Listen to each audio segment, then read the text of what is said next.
కాంగ్రెస్లో జెండా పట్టుకొని భుజం కాయగాసిన వాళ్ళే ఇబ్బంది పడాలి. అటువంటి వాళ్ళకే ఇబ్బంది ఎప్పటికైనా. ఆమె ఎమ్మెల్సీ కావాలనుకుంటుంది, నాకు ఎమ్మెల్సీ ఒక ఛాన్స్ ఇవ్వాలి, నన్ను మంత్రిని చేయాలని చెప్పేసి అయితే మొత్తానికైతే ఢిల్లీ పోయింది. ఢిల్లీలో చక్రం తిప్పినట్టయితే సమాచారం. ఢిల్లీ పెద్దలు ఆమెకు మాట ఇచ్చారు, ఎమ్మెల్సీని చేసి మంత్రిని చేయాలి, చేస్తే ఆర్గనైజేషన్ బాగా డెవలప్ అవుతుంది అనే ఉద్దేశంతో మాట ఇచ్చినట్లయితే సమాచారం.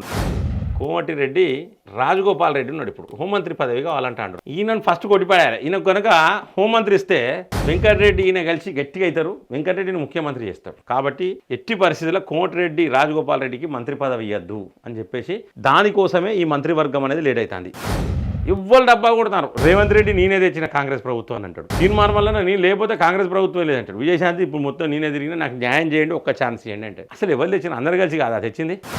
మిత్రులారా, రాములమ్మ అంటే నటి విజయశాంతి మన తెలంగాణ హోమ్ మినిస్టర్ కాబోతుంది. ఇది విశ్వసనీయ సమాచారం. ఏంటంటే చక్రం తిప్పిన ఢిల్లీలో వీళ్ళు ఏంటంటే వీళ్ళు జెండాలు పట్టుకొని తిరిగేది ఉండదు, ఏముండదు. జస్ట్ ఫెమిలియర్ ఫేస్ కాబట్టి పైన కొంచెం సంబంధాలు బాగానే ఉంటాయి. ఢిల్లీలో సంబంధాలు బాగానే ఉంటాయి వీళ్ళకి. ఎందుకంటే నటులు, ఈ నటికి కంపల్సరీ సంబంధాలు ఉంటాయి కాబట్టి వీళ్ళకి పెద్దగా ఇబ్బంది అవసరం లేదు. ఇబ్బంది పడాల్సింది అంటే మన సొంటోళ్ళు కాంగ్రెస్లో జెండా పట్టుకొని భుజం కాయగాసిన వాళ్ళే ఇబ్బంది పడాలి. అటువంటి వాళ్ళకే ఇబ్బంది ఎప్పటికైనా. సో ముఖ్యంగా ఏంటంటే మరి ఆమె ఎమ్మెల్సీ కావాలనుకుంటుంది, నాకు ఎమ్మెల్సీ ఒక ఛాన్స్ ఇవ్వాలి, నన్ను మంత్రిని చేయాలని చెప్పేసి అయితే మొత్తానికైతే ఢిల్లీ పోయింది. ఢిల్లీలో చక్రం తిప్పినట్టయితే సమాచారం. సో నా విశ్వసనీయ సమాచారం ప్రకారము ఢిల్లీ పెద్దలు ఆమెకు మాట ఇచ్చారు, ఎమ్మెల్సీని చేసి మంత్రిని చేయాలి, చేస్తే ఆర్గనైజేషన్ బాగా డెవలప్ అవుతుంది అనే ఉద్దేశంతో మాట ఇచ్చినట్లయితే సమాచారం ఉండదు. ఆ వివరాలు ఏంటి అనేది మనం ఒకసారి తెలుసుకుందాం మిత్రులారా. ఎమ్మెల్సీగా రాములమ్మ ఢిల్లీ వెళ్ళి ఛాన్స్ కోసం పట్టు. ఒక్క ఛాన్స్ ఇవ్వండి. సినిమాలలాగా అది అడుగుతారు చూసిన, ఒక సినిమాలో ఒక్క ఛాన్స్ అని పిచ్చిలేసినట్టు ఒక్క ఛాన్స్ ఇవ్వమన్నది. మొత్తానికైతే మరి ఒక్క ఛాన్స్ ఇవ్వాలి, ముఖ్యమంత్రిని చేయండి, ఒక పని అయిపోతుంది. మాకు దరిద్రం కూడా పోతుంది, ఆ రేవంత్ రెడ్డి దరిద్రం పోతుంది, ముఖ్యమంత్రిని చేయరాదు, పని అయిపోతుంది.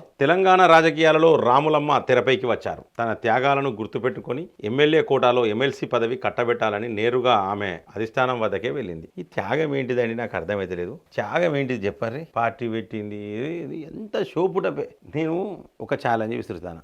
విజయశాంతిని ఒక్కసారి పాదయాత్ర చేయించండి. ఒక 7-8 గంటల పాదయాత్ర చేయగలుగుతారా వీళ్ళు? అసలు ప్రజల దగ్గర వీళ్ళు పోగలుగుతారా అండి? సినీ రంగం నుండి రాజకీయ రంగంలోకి ప్రవేశించిన అనంతరం విజయశాంతి ఎన్నో ఒడిదొడుకులను ఎదుర్కొన్నారు.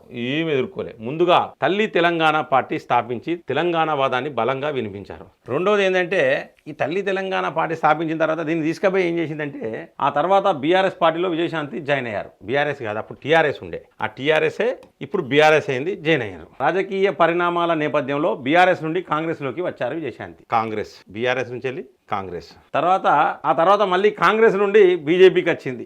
నాలుగోది కాంగ్రెస్ నుంచి వెళ్ళి బీజేపీ. ఇవన్నీ ఎందుకు రాస్తానంటే మిత్రులారా, మీ తెలవాలి వీళ్ళవన్నీ. గత ఎన్నికల ముందు విజయశాంతి బీజేపీ నుండి మళ్ళీ కాంగ్రెస్ ఎన్నికల సమయంలో తన వంతుగా ప్రచారాన్ని సైతం సాగించారు. ఏం లేదు, ఒట్టి డబ్బా. ఇక చూడండి, తల్లి తెలంగాణ పార్టీ, తర్వాత టీఆర్ఎస్ అంటే బీఆర్ఎస్లో పోయింది, తర్వాత కాంగ్రెస్, తర్వాత బీజేపీ, మళ్ళీ కాంగ్రెస్. ఇంత ఘోరం అండి. ఒక్కసారి ఆలోచించండి మిత్రులారా. ఇంకొక ఛాన్స్ కావాలంట. మళ్ళీ ఇన్ని పార్టీలలో తిరిగింది, అదే ఎప్పుడైనా ప్రజలలో తిరిగిందా అంటే ఇది. ఈ మంత్రి పదవులు ఏంటంటే కోమటిరెడ్డి బ్రదర్స్, కోమటిరెడ్డి రాజగోపాల్ రెడ్డి ఉన్నాడు ఇప్పుడు. రాజగోపాల్ రెడ్డి హోంమంత్రి పదవి కావాలంటాడు.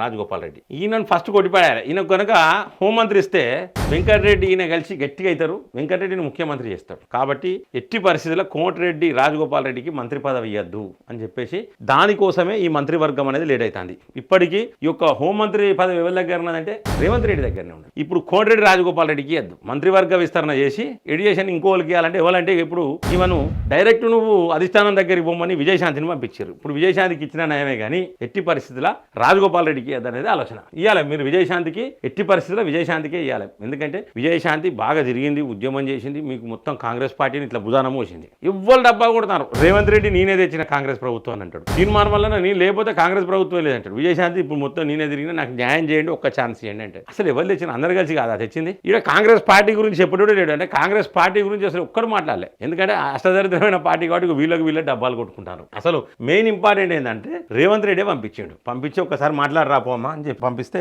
పోయి మాట్లాడొచ్చింది. తాజాగా తెలంగాణలో ఎమ్మెల్యే కోటాలో 5 ఎమ్మెల్సీ స్థానాలకు నోటిఫికేషన్ విడుదలైన విషయం తెలిసిందే. ఈ 5 స్థానాలకు ఆశావాహుల సంఖ్య ఎక్కువగా ఉండడంతో కాంగ్రెస్, బీఆర్ఎస్ పార్టీలు ప్రణాళిక ప్రకారం అభ్యర్థులను ఎంపిక చేసే పనిలో పడ్డాయి. బీఆర్ఎస్ కున్న ఎమ్మెల్యేల సంఖ్యకు ఒక ఎమ్మెల్సీ ఖాయమని చెప్పొచ్చు. మిగిలిన 4 స్థానాలకు కాంగ్రెస్ నుండి అభ్యర్థులను ఖరారు చేయాల్సి ఉంది. ఇక్కడ Vijayashanti alias Ramulamma MLC seat నేరుగా ఢిల్లీ వెళ్లి ఏఐసిసి పెద్దలతో మంతనాలు జరుపుతున్నట్టు సమాచారం. ఢిల్లీలో ఏఐసిసి అధ్యక్షుడు ఖర్గేని కలిసిన విజయశాంతి ఎమ్మెల్యే కోటాలో ఎమ్మెల్సీ సీటు కేటాయించాలని ఢిల్లీ పెద్దలను కోరారని తెలుస్తుంది. పార్టీ కోసం తాను చేసిన త్యాగాలను పరిగణలోకి తీసుకోవాలని కోరారట. పార్టీ కోసం తాను చేసిన త్యాగాలను పరిగణలోకి తీసుకోవాలని ఆమె కోరారు. మొత్తానికైతే ఖర్గేని కలిసింది. ఖర్గేకు చెప్పేసింది నాకు ఎమ్మెల్సీ కావాలి, నాకు ఆ ఎమ్మెల్యే కోటా ఎమ్మెల్సీ. మొత్తం 5 ఎమ్మెల్సీలు ఉంటాయి. 5 ఎమ్మెల్సీలల్లా ఎమ్మెల్యేల సంఖ్య బట్టి ఏంటంటే బీఆర్ఎస్కు 1, నెక్స్ట్ కాంగ్రెస్కు 4 ఉంటాయి. ఈ 4 ఒకటి విజయశాంతికి కావాలి, ఒకటి. సో విజయశాంతి అంటే రావులమ్మకు కావాలి అని చెప్పేసి కోరింది. తాను